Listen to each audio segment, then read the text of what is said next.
നമസ്കാരം. നിങ്ങൾക്കെല്ലാവർക്കും part time ട്രേഡറിൻ്റെ ഒരു പുതിയ ഇൻഫോർമേറ്റീവ് വീഡിയോയിലേക്ക് ഒരിക്കൽ കൂടി സ്വാഗതം. അപ്പോൾ ഇന്നത്തെ വീഡിയോയിൽ നമ്മൾ നിഫ്റ്റിയുടെ വീക്ക്ലി അനാലിസിസ് ആണ് ചെയ്യാൻ പോകുന്നത്. ഇന്ത്യൻ മാർക്കറ്റിൻ്റെ കണ്ടീഷൻ എന്താണ്, മുമ്പോട്ട് ഏതൊരു രീതിയിലാണ് മൂവ് ചെയ്യാനുള്ള സാധ്യതകൾ എന്നാണ് കണ്ടെത്താൻ പോകുന്നത്. അപ്പോൾ നമുക്ക് ആദ്യം തന്നെ വീക്ക്ലി ചാർട്ടാണ് ഓപ്പൺ ആക്കിയിരിക്കുന്നത്. ഈ ഒരു സോൺ ഇത് നല്ലൊരു കൺസോൾട്ടേഷൻ സോൺ ആയിരുന്നു. അതുകൊണ്ട് തന്നെ മാർക്കറ്റ് താഴോട്ട് വന്നപ്പം ആ സോണിന് ഇമ്പോർട്ടൻസ് ഉണ്ട്. അതുകൊണ്ട് തന്നെ ആ ഒരു സോണിൽ നിന്ന് മാർക്കറ്റും വീണ്ടും മുകളിലേക്ക് പോകാനുള്ള സാധ്യതകളുണ്ട്. അപ്പോൾ ഇനി മുകളിലേക്ക് പോവുകയാണെങ്കിൽ എന്താണ്, നേരിട്ട് ഇങ്ങനെ വി ഷേപ്പ് റിക്കവറി വരുമോ? അങ്ങനെയുള്ള സാധ്യതകൾ വളരെ കുറവാണ്. മറിച്ച് മാർക്കറ്റ് ഈ ഒരു റീജിയണിൽ നിന്ന് മുകളിലേക്ക് പോയതിന് ശേഷം ചെറിയ രീതിയിലൊന്ന് റീടെസ്റ്റിന് വേണ്ടി വന്നിട്ട് ഇങ്ങനെ മുകളിലേക്ക് പോവുകയാണെങ്കിൽ ഈ ഒരു ഹൈ ഒക്കെ കട്ട് ചെയ്യുന്ന സമയത്ത് നമുക്ക് എക്സാക്റ്റ് ആയിട്ട് പറയാൻ സാധിക്കും മാർക്കറ്റ് പോസിറ്റീവായി ഇനി മുകളിലേക്ക് പോകാൻ സാധ്യതകളുണ്ട് എന്ന് പറയാൻ സാധിക്കും. അല്ലെങ്കിൽ മറ്റൊരു രീതിയിലുള്ള ഒരു മൂവ്മെൻറ്റ് കിട്ടിയേക്കാം. ഇപ്പോൾ കൃത്യമായിട്ട് നമുക്ക് ഇവിടെ ഒരു ലാസ്റ്റ് വീക്കിലെ ക്യാൻഡിൽ ആ ഒരു നമ്മുടെ ബീറിഷ് ചാനലിന് പുറത്ത് വരച്ചു. ബട്ട് അത് മുകളിൽ വലിയൊരു വിക്ക് ഉള്ളത് കൊണ്ട് തന്നെ നമുക്ക് ഇവിടെ വലിയ വിക്ക് നമുക്ക് കാണാൻ സാധിക്കും. നല്ലൊരു സെല്ലിംഗ് പ്രഷർ നമുക്ക് മുകളിൽ നിന്ന് താഴോട്ട് കാണാൻ സാധിക്കും, നല്ലൊരു സെല്ലിംഗ് പ്രഷർ.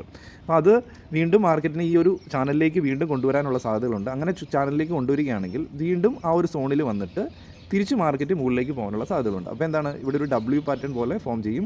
ആ ഒരു ഡബ്ല്യു പാറ്റേണിൻ്റെ മുകളിൽ സർവൈവ് ചെയ്യുന്ന സമയത്ത് നമുക്ക് മാർക്കറ്റ് വീണ്ടും പോസിറ്റീവായി എന്ന് പറയാൻ സാധിക്കും. അപ്പോൾ ഇങ്ങനെയാണ് നമ്മൾ മുകളിലേക്ക് പോവുകയാണെങ്കിൽ ഈ ഒരു രണ്ട് രീതിയിലുള്ള മൂവ്മെൻറ്റുകൾ നമുക്ക് പ്രതീക്ഷിക്കാം. നമുക്ക് ചാർട്ടിലേക്ക് മുമ്പിലുള്ള ചാർട്ടിൽ എങ്ങനെയാണോ ചാർട്ട് ഫോം ചെയ്യുന്നത് അത് കണ്ടു കഴിയുമ്പോഴാണ് നമുക്ക് ആ ഒരു മൂവ്മെൻറ്റ് വരാനുള്ള സാധ്യതകളുണ്ട് എന്ന് നമുക്ക് പറയാൻ സാധിക്കത്തുള്ളൂ.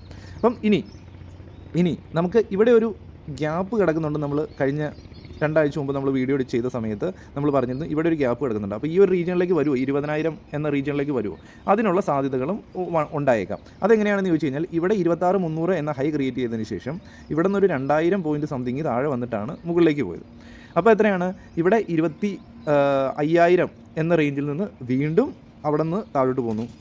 അവിടെ നിന്ന് താഴോട്ട് എത്രയാണ്, 2,500 3,000 പോയിൻറ്റ് വന്നു.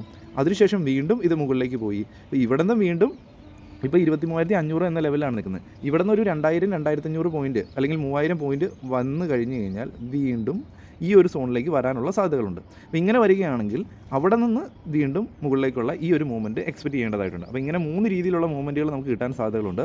അപ്പോൾ ഈ ഒരു സോണിൽ നിന്ന് ഒരുപക്ഷെ ഒരു ചെറിയ രീതിയിൽ ഇങ്ങനെ അപ് ട്രെൻഡിൽ ഈ ഒരു രീതിയിൽ ഒന്ന് റീടെസ്റ്റ് ചെയ്ത് ഇങ്ങനെ മുകളിലേക്ക് പോയേക്കാം. അതൊരു സാധ്യത. രണ്ടാമത്തെ ഒരു സാധ്യതയാണ് ഇങ്ങനെ ഒരു ഡബ്ല്യു പാറ്റേൺ എക്സാക്റ്റായിട്ട് ഇവിടെ വന്ന് ഡബ്ല്യു പാറ്റേൺ ക്രിയേറ്റ് ചെയ്തിട്ട് താഴെ, അതായത് ഈ ബോട്ടം വീണ്ടും ഒന്നും കൂടെ ഡബിൾ ബോട്ടം ക്രിയേറ്റ് ചെയ്തിട്ട് മുകളിലേക്ക് പോകാനുള്ള സാധ്യതകളുണ്ട്.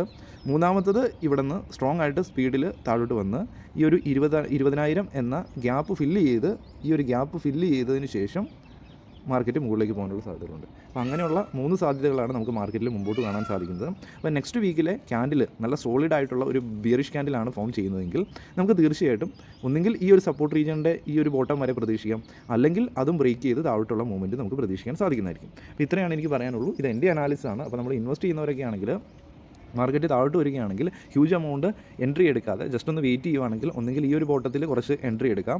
അതുപോലെ തന്നെ അതും ബ്രേക്ക് ചെയ്ത് താഴോട്ട് വരികയാണെങ്കിൽ ഇങ്ങനെയുള്ള ഈ ഒരു റീജിയണിൽ വീണ്ടും നല്ലൊരു ഓപ്പർച്യൂണിറ്റി കിട്ടാനുള്ള സാധ്യതകളുണ്ട്. അപ്പം അതല്ല, നമ്മൾ ഇങ്ങനെയൊരു ബോട്ടം കിട്ടി മുകളിലേക്കാണ് പോകുന്നതെങ്കിൽ നമുക്ക് ഇങ്ങനെയുള്ള റീജിയണൽ മാർക്കറ്റ് പോസിറ്റീവ് ആകുമ്പോഴാണെങ്കിലും നമുക്ക് ചെറിയ എൻട്രി എടുത്ത് മുമ്പോട്ട് പോകാൻ സാധിക്കുന്നതായിരിക്കും. അപ്പോൾ ഇതാണ് എൻ്റെ അനാലിസിസ്. വീഡിയോ ഇഷ്ടപ്പെട്ട് കഴിഞ്ഞാൽ ലൈക്ക് ചെയ്യുക, ബാക്കിയുള്ളവർ നിങ്ങൾ ഷെയർ ചെയ്യുക. അപ്പം നിഫ്റ്റിയുടെ ഇൻഡെക്സ് നമ്മൾ അനലൈസ് ചെയ്തതിൻ്റെ ഒരു ഇമ്പോർട്ടൻസ് എന്ന് പറഞ്ഞു കഴിഞ്ഞാൽ നമുക്ക് ഇൻവെസ്റ്റ്മെൻറ്റ് ഡിസിഷൻ അല്ലെങ്കിൽ സ്വിംഗ് ട്രേഡിംഗ് ഒക്കെ ചെയ്യുന്ന സമയത്ത് നമുക്ക് എവിടെ എൻട്രി എടുക്കുന്നതായിരിക്കും കൂടുതൽ അനുയോജ്യം, എവിടെ എക്സിറ്റ് ആകുന്നതാണ് ഏറ്റവും കൂടുതൽ അനുയോജ്യം എന്ന് നമുക്ക് ഓവറോൾ നമുക്ക് നോക്കി മനസ്സിലാക്കാൻ സാധിക്കുന്നതായിരിക്കും. അതനുസരിച്ച് സ്റ്റോക്കുകളിലും ETF കളിലൊക്കെ എൻട്രി എടുക്കാൻ സാധിക്കുന്നതായിരിക്കും. Okay, thank U.